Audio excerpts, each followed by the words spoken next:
नमस्कार साथियों। आज हमारे अध्ययन का विषय है पृथ्वी का ऊष्मा बजट या कहें ऊष्मा संतुलन, heat budget of the earth. साथियों, आज हम भौतिक भूगोल से संबंधित एक महत्वपूर्ण टॉपिक पृथ्वी एवं वायुमंडल की ऊष्मा बजट या ऊर्जा संतुलन के बारे में अध्ययन करने जा रहे हैं। जैसा कि आप सब जानते हैं, पृथ्वी और उसके वायुमंडल के लिए समस्त ऊर्जा का स्रोत सूर्य है। सूर्य की सतह से ऊष्मा निरंतर लघु तरंगों के रूप में विकिरित होती रहती है। सूर्य की सतह से विकिरित ऊर्जा पृथ्वी तक पहुंचती है। इसे सूर्य तप या सौरिक विकिरण कहते हैं। इस प्रकार सूर्य से पृथ्वी और उसके वायुमंडल की ओर होने वाले विकिरण को प्रवेशी लघु तरंग सौरिक विकिरण कहते हैं। पृथ्वी सौरिक विकिरण को पाकर उसकी बाह्य सतह गर्म होने लगती है। गर्म होकर स्वयं में ऊर्जा को दीर्घ तरंग के रूप में विकिरण करती है। यानी सौरिक विकिरण से प्राप्त ऊष्मा के कारण पृथ्वी की बाह्य सतह गर्म होने लगती है। गर्म होकर पृथ्वी स्वयं में ऊर्जा का दीर्घ तरंगों के रूप में विकिरण करने लगती है। इस प्रकार पृथ्वी से शून्य या कहें अंतरिक्ष और वायुमंडल में होने वाले विकिरण को बहिर्गामी दीर्घ तरंग पार्थिव विकिरण कहा जाता है। ठीक है। इस प्रकार पृथ्वी और वायुमंडल की ऊष्मा बजट में वायुमंडल और पृथ्वी की सतह पर प्राप्त सौर विकिरण तथा पृथ्वी की सतह और वायुमंडल द्वारा ऊर्जा के क्षय के विवरण को जाना जाता है। ठीक है।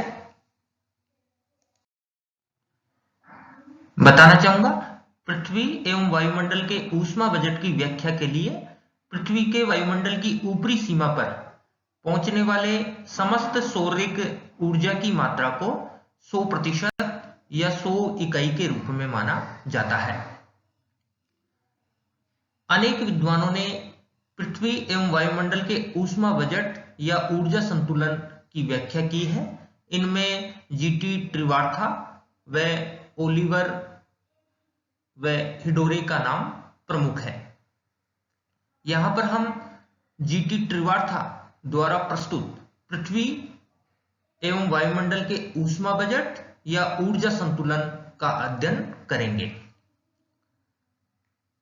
अब आप देख सकते हैं, जैसा कि मैंने बताया, पृथ्वी एवं वायुमंडल के ऊष्मा बजट की व्याख्या के लिए पृथ्वी के वायुमंडल की ऊपरी सीमा या कहें बाह्य सीमा पर पहुंचने वाले समस्त सौरिक ऊर्जा की मात्रा को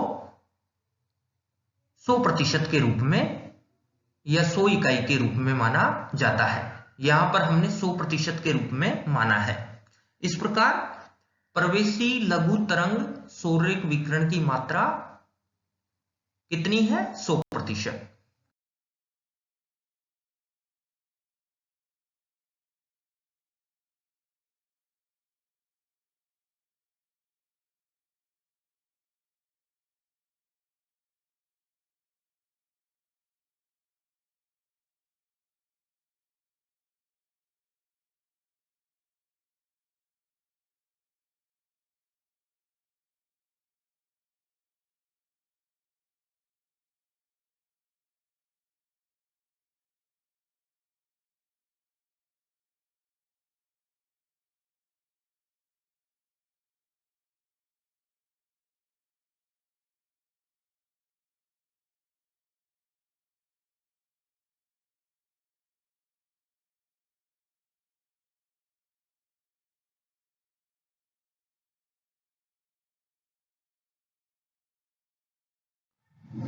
अब मैं बताना चाहूंगा परिवेशी सौरिक विकिरण की मात्रा, जिसे 100% में माना गया है।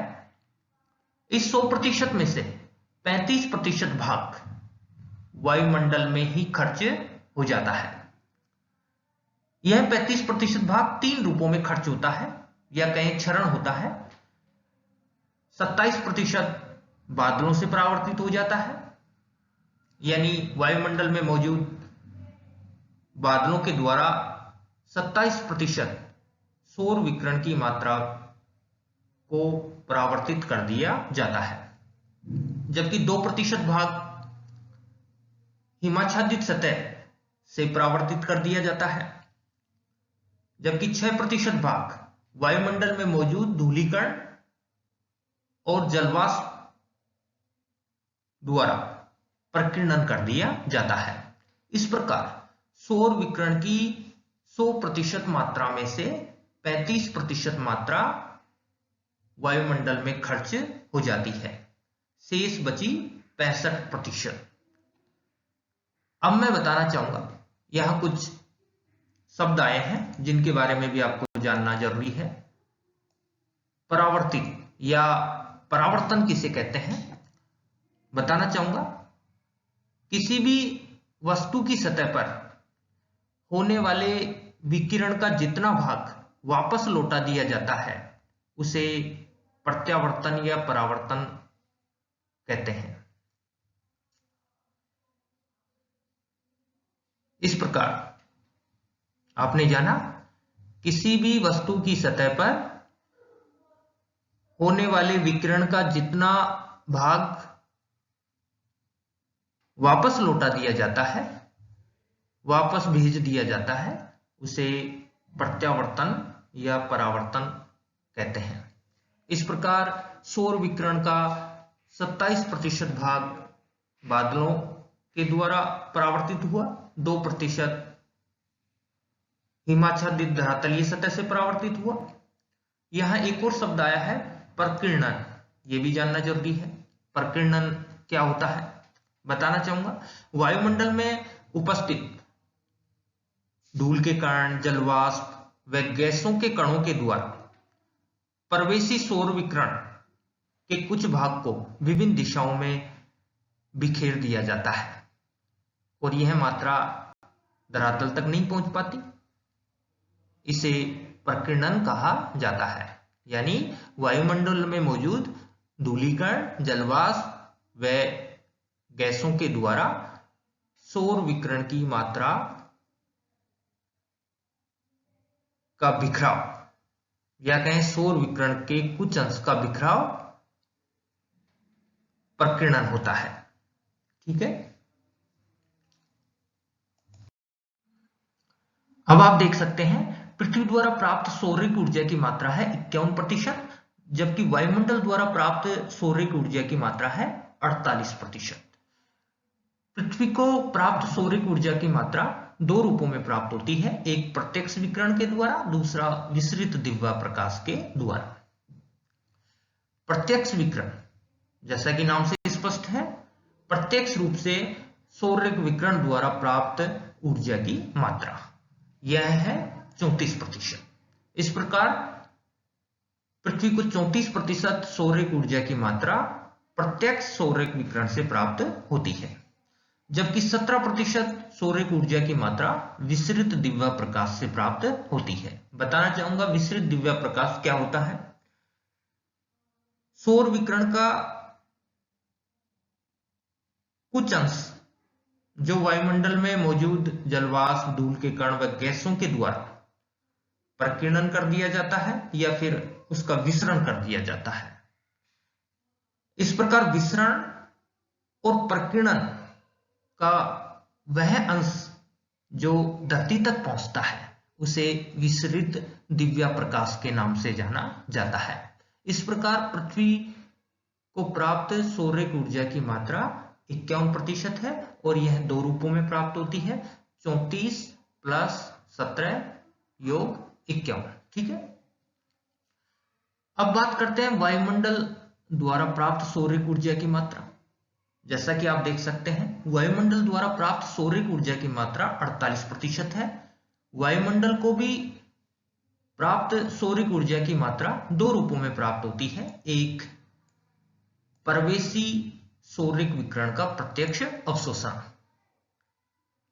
यानी वायुमंडल में मौजूद गैसें और जलकणों के द्वारा प्रवेशी सौरिक विकिरण का प्रत्यक्ष रूप में अवशोषण कर लिया जाता है, और यह मात्रा है 14%। ठीक है। वायुमंडल द्वारा प्राप्त सौरिक ऊर्जा का दूसरा रूप है बहिर्गामी पार्थिव विकिरण के द्वारा। जैसा मैंने बताया, सौर विकिरण को प्राप्त कर लेने के बाद पृथ्वी की बाह्य सतह गर्म होने लगती है और गर्म होकर स्वयं ऊर्जा को दीर्घ तरंगों के रूप में विकिरित करती है। इस प्रकार वायुमंडल को प्राप्त होने वाली ऊर्जा का 34% भाग बहिर्गामी, जो पृथ्वी से वायुमंडल की ओर जा रही है, पार्थिव विकिरण से प्राप्त होता है। इस प्रकार 34 और 14 योग 48। ठीक है। अब आप देख सकते हैं, जो पृथ्वी के ऊपरी वायुमंडल पर, या कहें वायुमंडल की ऊपरी सीमा पर प्राप्त सकल सौरिक विकिरण की मात्रा जिसे 100% माना गया था, वो उसका योग इस प्रकार हम कर सकते हैं। जैसा हमने ए सेक्शन में जाना, 35% का वायुमंडल में क्षरण हो गया, बी 51% पृथ्वी को प्राप्त हो गई, और सी सेक्शन का ए पार्ट यानी 14% वायुमंडल में मौजूद गैसें व जलकणों के द्वारा सीधे तौर पर उसका अवशोषण कर लिया गया या उसको धारण कर लिया गया। इस प्रकार 35 + 51 + 14 योग 100। ठीक है। दिए गए डायग्राम के माध्यम से भी आप प्रवेशी लघु तरंग सौर विकिरण के खर्च के बारे में आप जान सकते हैं। जैसा कि मैंने बताया, पृथ्वी के ऊपरी वायुमंडल पर, या कहें पृथ्वी के वायुमंडल की ऊपरी सीमा पर प्राप्त सकल सौरिक विकिरण को 100% माना गया है। आप देख सकते हैं, इस 100% में से 35% का वायुमंडल में क्षरण हो जाता है, और जैसा मैंने बताया 27% बादलों द्वारा परावर्तित हो जाता है, 2% हिमाच्छादित सतह द्वारा परावर्तित हो जाता है, जबकि 6% प्रकीर्णन यानी वायुमंडल में मौजूद जलवाष्प धूल के कणों द्वारा बिखराव कर दिया जाता है। शेष बची 65%। 65% में से पृथ्वी को जो प्राप्त होती है वो दो रूपों में प्राप्त होती है। एक 34% प्रत्यक्ष सौरिक विकिरण द्वारा, जबकि 17% विसरित दिव्य प्रकाश द्वारा, यानी वायुमंडल में विसरण तथा प्रकीर्णन द्वारा मौजूद ऊर्जा जब धरती तक पहुंचती है तो यह विसरित दिव्य प्रकाश कहलाता है। जबकि वायुमंडल को प्राप्त सौरिक ऊर्जा की मात्रा है 48%। यह भी इसे दो रूपों में प्राप्त होती है। 14% तो वायुमंडल में मौजूद जलवाष्प, धूल के कण व गैसों द्वारा प्रत्यक्ष रूप से अवशोषण कर लिया जाता है, जबकि 34% पार्थिव विकिरण द्वारा प्राप्त होती है। अब हम बात करेंगे पृथ्वी और उसके वायुमंडल द्वारा जो सौरिक विकिरण की मात्रा, या कहें सौरिक ऊर्जा की मात्रा प्राप्त की गई थी, उस प्राप्त ऊर्जा या ऊष्मा को किस रूप में वापस लौटाया जाता है, या कहें क्षय किया जाता है। सबसे पहले हम बात करेंगे पृथ्वी का ऊष्मा संतुलन। आप देख सकते हैं, और जैसा कि आप जान चुके हैं, पृथ्वी द्वारा सूर्य से प्राप्त सकल ऊर्जा की मात्रा 51% है। यह 51% ऊष्मा पृथ्वी द्वारा 3 रूपों में इसका क्षय किया जाता है। जैसा मैं बता चुका हूं कि सौर विकिरण को पाकर के पृथ्वी की ऊपरी सतह गर्म होने लगती है। गर्म होने पर स्वयं में दीर्घ तरंगों के द्वारा ऊर्जा का विकिरण करने लगती है। तो आपको बताना चाहूंगा, पृथ्वी द्वारा प्राप्त 51% सौरिक ऊर्जा का 23% भाग पार्थिव विकिरण द्वारा क्षय कर दिया जाता है। यानी पृथ्वी के गर्म होने के पश्चात उससे होने वाले दीर्घ तरंग पार्थिव विकिरण द्वारा उसको खर्च कर दिया जाता है। यानी 51% में से 23% ऊष्मा पार्थिव विकिरण द्वारा खर्च हो जाती है। इस 23% का भी 17% भाग सीधा अंतरिक्ष में शून्य में चला जाता है, जबकि 6% भाग वायुमंडल द्वारा अवशोषण कर लिया जाता है। जबकि पृथ्वी द्वारा प्राप्त सौरिक ऊर्जा की मात्रा का 19% भाग वाष्पीकरण में खर्च कर दिया जाता है। आप देख सकते हैं, यानी जल का गैसीय रूप में रूपांतरण होने की प्रक्रिया को वाष्पीकरण कहते हैं। और इस वाष्पीकरण के दौरान पृथ्वी द्वारा प्राप्त कुल 51% सौरिक ऊर्जा का 19% भाग खर्च कर दिया जाता है।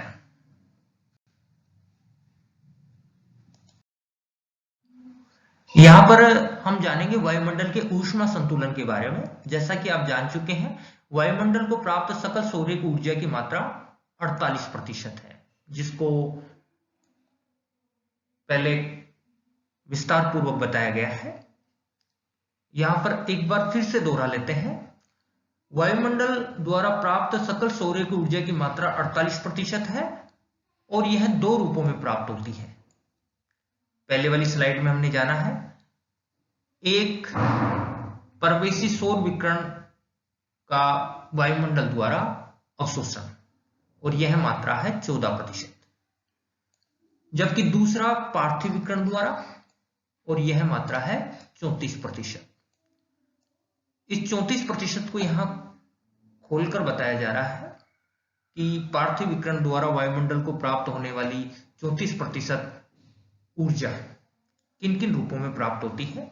इसमें से 6% प्रभावी विकिरण से प्राप्त होता है, यानी दीर्घ तरंग पार्थिव विकिरण द्वारा सीधे तौर पर वायुमंडल को प्राप्त होती है, जबकि 9% विक्षोभ तथा सेवन से प्राप्त होती है।